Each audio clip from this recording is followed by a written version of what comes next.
Pessoal, beleza? Hoje, dia 6/8/2016, é... estou falando aqui diretamente do Rio de Janeiro. Para quem não sabe, estamos em plena Olimpíada, tá? Gostaria de deixar bem claro aqui que eu não sou a favor das Olimpíadas, tá? Eu acho isso um gasto absurdo de dinheiro público, tá? E hoje, em específico, eu estou preso no meu condomínio, entre aspas, porque vai ter prova de ciclismo e ninguém pode sair de carro, né? É, as portarias, as duas que tem, foram fechadas e estou preso no meu condomínio. Então, para que eu não jogue o dia fora, né? Eu vou ser o mais produtivo possível aqui em casa, com o que eu tenho. É, vamos lá. O vídeo de hoje é uma resposta, tá?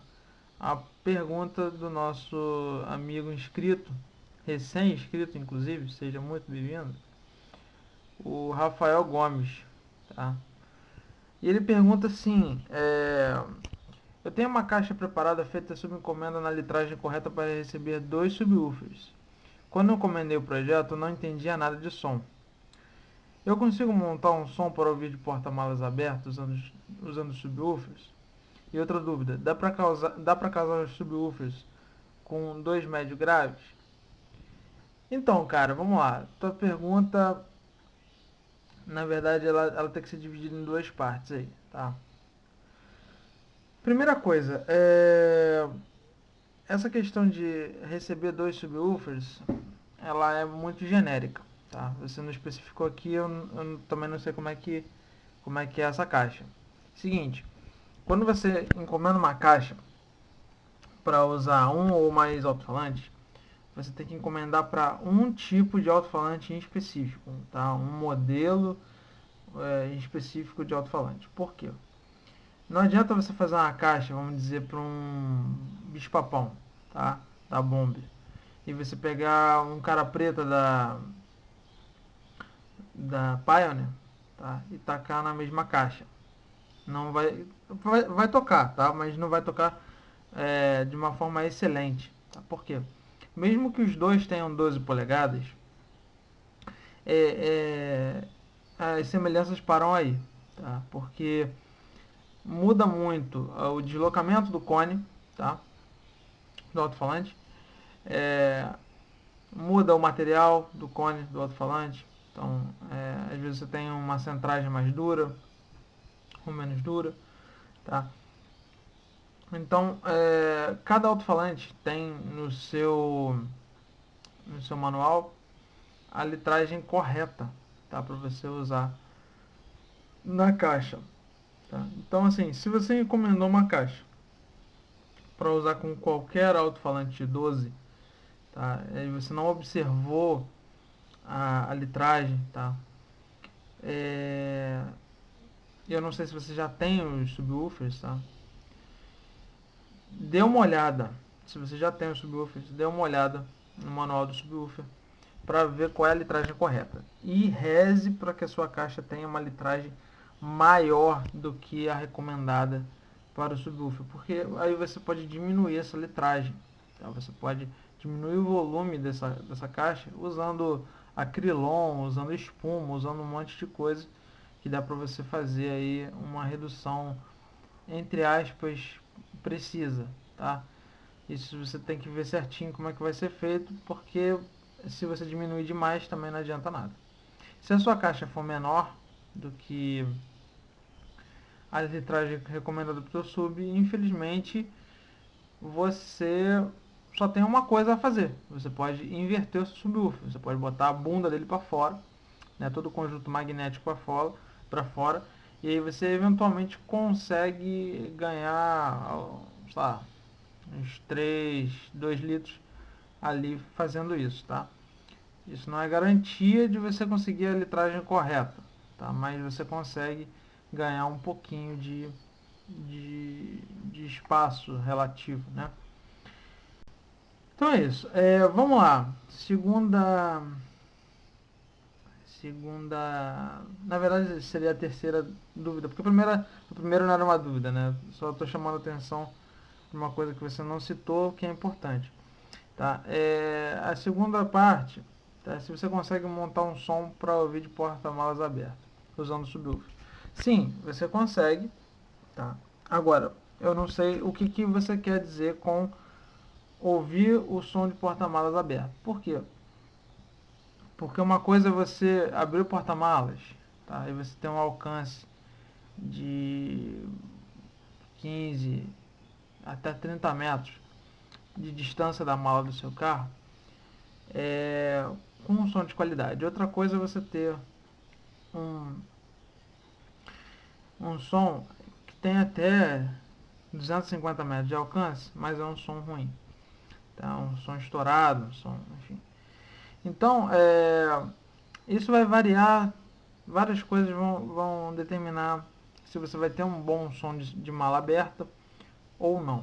Tá? A primeira coisa é a caixa selada ou dutada. Tá? E que tipo de caixa você vai utilizar? Por quê? É, Aqui no Brasil, 98% das pessoas usam uma caixa dutada simples, né? Então, mete lá o subwoofer, coloca dois dutos, no caso se for uma caixa com dois subwoofers, ou às vezes até um duto só, tá? E deu pra bola, tá bom. Só que esse tipo de caixa, ele não preza pela qualidade de forma alguma, tá? Você consegue caixas com a melhor qualidade, o melhor tipo de caixa é a selada, tá? Em termos de qualidade.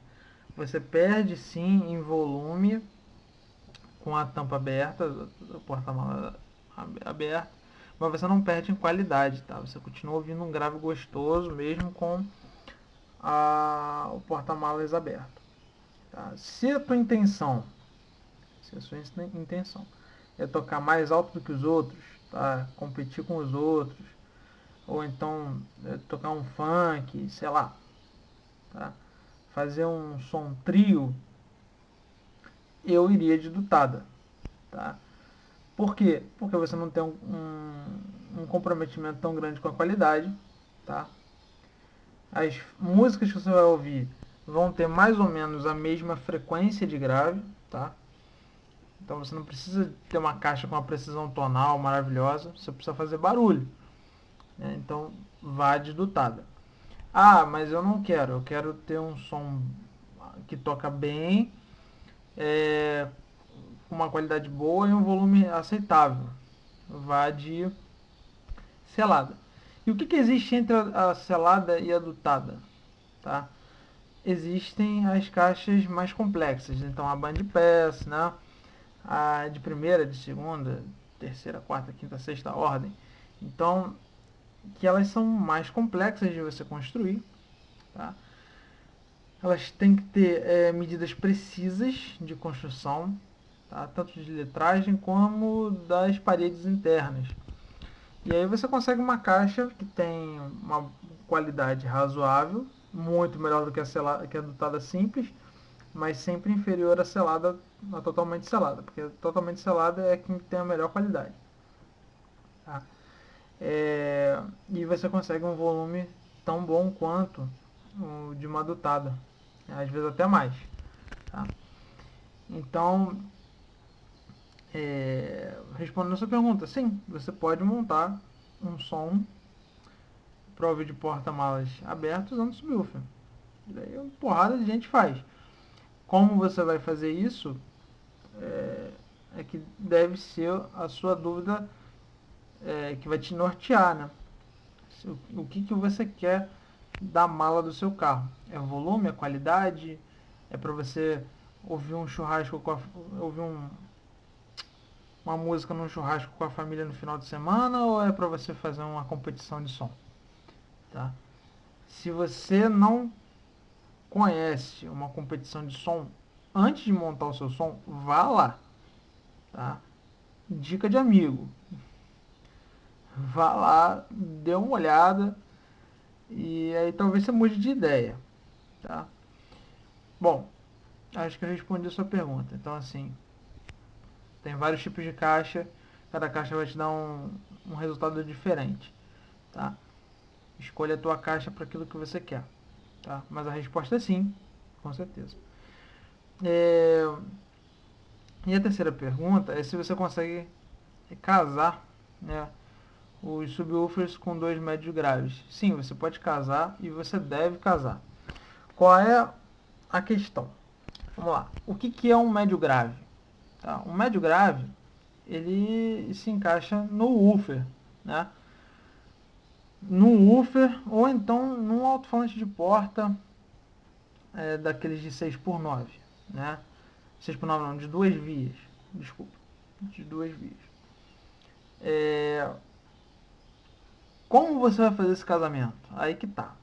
Quanto mais você subdivide a frequência audível, mais equipamento você vai ter que usar, tá? Por quê? Vamos dizer. Normalmente o que a gente tem? Quando você compra um coaxial, um triaxial, um pentaxial, o axial que for, você está comprando um alto-falante full range, ou seja, ele teoricamente, toca toda a frequência audível. Qual é toda a frequência audível? De 20 Hz a 20 kHz. Tá? Mais ou menos isso. Tá? Tem gente que escuta um pouquinho mais, tem gente que escuta um pouquinho menos, depende da pessoa, tá? Mas a média é essa, de 20 Hz a 20 kHz. Isso é uma frequência audível imensa para um alto-falante tocar. Então, quando você pega lá um 6x9 full range, né, um triaxial da vida, ele tem lá o médio grave, que não toca as frequências subgraves, né? Ele não toca até 20 Hz, pode ter certeza. É, E você tem um médio agudo, né? Que normalmente é um tweeter um pouquinho maior, que ele vai ficar responsável pela parte de voz, né? Uma voz mais voltada para o médio. Você vai ter um agudo, um tweeter voltado para o agudo, mais fino, que são os sinos, né? São as vozes femininas, enfim. Só que, assim, o 6x9, a maioria desses que são vendidos aí no mercado, em casas de eletrônico, assim como Casas Bahia, essas coisas, o que acontece? Principalmente esses da Bomber, né? Eles não têm uma qualidade de agudo. Né? O médio grave até é aceitávelzinho, mas o agudo não é. Tá? Então o que acontece? Não adianta você botar lá um full range, porque ele não vai tocar direito, vai sair médio agudo, médio grave e agudo tudo da mesma fonte. Isso se embaralha, tá? No meio do caminho você não ouve direito não. Então você tem que espalhar os alto-falantes com as frequências cortadas corretamente nos lugares certos. Então o tweeter tem que ficar mais perto do seu ouvido, tá? O médio ele tem que ficar um pouquinho mais abaixo. O agudo tem que ficar lá atrás, não pode ficar. O grave tem que ficar lá atrás, não pode ficar muito perto de você não. Porque senão a música fica toda esquisita, né? Não fica agradável de você ouvir. E como é que você faz a divisão dessas frequências? Você precisa ter um crossover. Né? Você pode ter o crossover passivo, que é feito o corte de frequência por capacitores, né? Ou resistores, dependendo se você vai fazer um filtro passa alta ou passa baixa, tá? Ou você usa é, um ativo, seja ele analógico ou digital. Se você for usar um analógico, ele é mais barato, tá? Ele é nada mais do que como aquelas mesas de som de DJ, onde você tem um equalizador, né? Você tem lá as entradas ou a entrada, né? A entrada RCA, ele divide isso em várias frequências e você tem as saídas RCA dessa mesa de som para você poder botar o alto-falante lá. Então, eu tenho uma saída só para grave, eu tenho uma saída para médio grave, eu tenho uma saída para médio para médio agudo, para agudo e para um super Twitter de beryllium, entendeu? Que é super ultra mega agudo. Então aí você regula lá o que você quer que seja mais proeminente, se é o grave, se é o médio, né? O preço disso é um preço, vamos dizer, na faixa dos R$ 300. Você pode, inclusive, usar um digital, né? Que é o que chamam de processador digital. Ele vai ter várias saídas igualzinho, só que você faz tudo, né, no botão lá, você ajusta no botão. É um equipamento muito menor, ele provavelmente, normalmente tem o tamanho de um rádio, tá? Às vezes um pouquinho maior, às vezes tem o tamanho de um amplificador ali. Só que ele é muito mais caro, né? Porque além dele fazer essa divisão de frequência, ele ainda retira alguns ruídos da sua música, né? Ele dá uma melhorada no teu sinal musical aí, tá? Então, deve sim ser feito o casamento de subwoofers com médio agudos, tá? Você tem que fazer essa separação de frequência, tá? O que normalmente se faz, o que é o feijão com arroz que normalmente dá certo para 90% das pessoas. Um subwoofer tocando frequências até de woofer, tá? Que hoje em dia a gente tem subwoofers que tocam frequências um pouquinho mais elevadas, tá? Até entrando na faixa ali da voz, dos 100 Hz.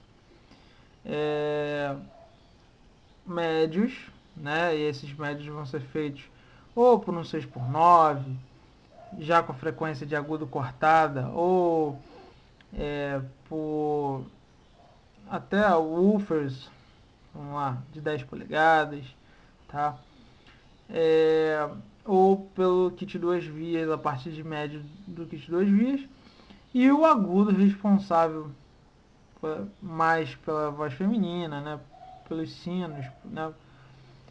É, é responsável por essa faixa de frequência, sendo atribuído ao Twitter do kit duas vias ou a parte aguda de um 6x9 de qualidade, tá? Então um 6x9 da Hertz, tá? Um 6x9 da Focal, enfim, tá? Uma coisa boa, né? Veja que quanto mais você divide, tá? Quanto mais você deixa um alto-falante específico para uma frequência, tá? Melhor ele vai tocar. Entretanto, quando você faz isso, você precisa de mais fio, você precisa de mais saídas no seu equalizador, tá? Você precisa de mais lugares no seu carro para condicionar os diversos alto-falantes, e esses lugares têm que ser específicos, porque se você colocar ele mais para frente ou mais para trás em relação ao seu ouvido, você pode babar tudo, tá? Então assim, se você está começando, tá? Se hoje em dia você tem um conhecimento médio de som, não abusa, vai de feijão com arroz. Coloca um sub, coloca um kit duas vias, tá? E um 6x9 ou um 10 polegadas, ou enfim, você que sabe, tá? E fica nessa faixa, divide em três, tá? A faixa audível, né? Divide em médio, grave e agudo, tá? Ou grave, médio e agudo, tá? Não sai subdividindo as coisas não, mas pelo que você me falou aqui, é mais ou menos o que você quer mesmo, que você quer mesmo, tá? Se você for para um médio grave, pegue um woofer de 10 polegadas, não vai pegar um negócio grande de 12 não, tá? Pega de 10 para baixo, até um de 8 resolve o seu problema, tá? Que o médio grave ele é mais para a parte de voz masculina, entendeu? É, ele entra aí no range de voz masculina. E nem sempre as músicas têm, principalmente hoje em dia que os caras estão cantando com uma voz mais aguda, nem sempre você vai ter um cara como o Louis Armstrong para cantar um médio grave que você vai usar de fato o alto-falante de médio grave, tá? Então não sei se seria negócio para você, tá? Dá para casar? Claro que dá para casar, tá? Mas é o que eu te falei, você vai precisar de um equalizador, tá? Se jogar tudo lá, ligar tudo no teu player, tá? Sem um equalizador vai ficar uma porcaria, já te digo logo, tá? Então, eu acho que é isso, cara. Espero ter respondido tuas perguntas, tá? Qualquer dúvida, deixa embaixo aí nos comentários. Espero que tenha ajudado outras pessoas também que tenham essas dúvidas, tá? A divisão de frequência é uma coisa que ela obrigatoriamente tem que ser feita e tem que ser feita entendendo o que você está fazendo, tá? Porque quando você manda uma frequência errada para um alto-falante, né? Ou seja, você manda uma frequência para o qual ele não foi projetado para funcionar, ele no mínimo vai tocar muito mal, tá? No mínimo. O que pode acontecer é você queimar o alto-falante, tá? Então, fique esperto com isso. Se for fazer subdivisão de frequência, faça direito, se informe antes, veja por que cada alto-falante é de cada tamanho, por que existem os capacitores, como funcionam os capacitores ou os resistores, tá? No caso do corte de frequência passiva. Tá? Lembrando que você pode alterar um corte de frequência de um alto-falante já de fábrica, tá? Basta que você altere o capacitor dele, tá? No caso aí de um triaxial, de um pentaxial, enfim, você pode alterar, ainda que não seja recomendável, tá? Porque isso passa por um estudo para ser feito, tá? Então, boa sorte com o seu projeto, qualquer coisa estamos aí, tá? Qualquer dúvida, entre em contato aí que a gente, na medida do possível, tenta te auxiliar. Falou, cara? Então, espero que vocês todos tenham gostado desse vídeo, tá? Se gostaram, deixa o seu like, se gostaram mais ainda, não está inscrito no canal, se inscreva, tá? E fique de olho, porque de tempos em tempos a gente lança vídeos dessa natureza. Falou? A gente se vê no próximo vídeo. Valeu!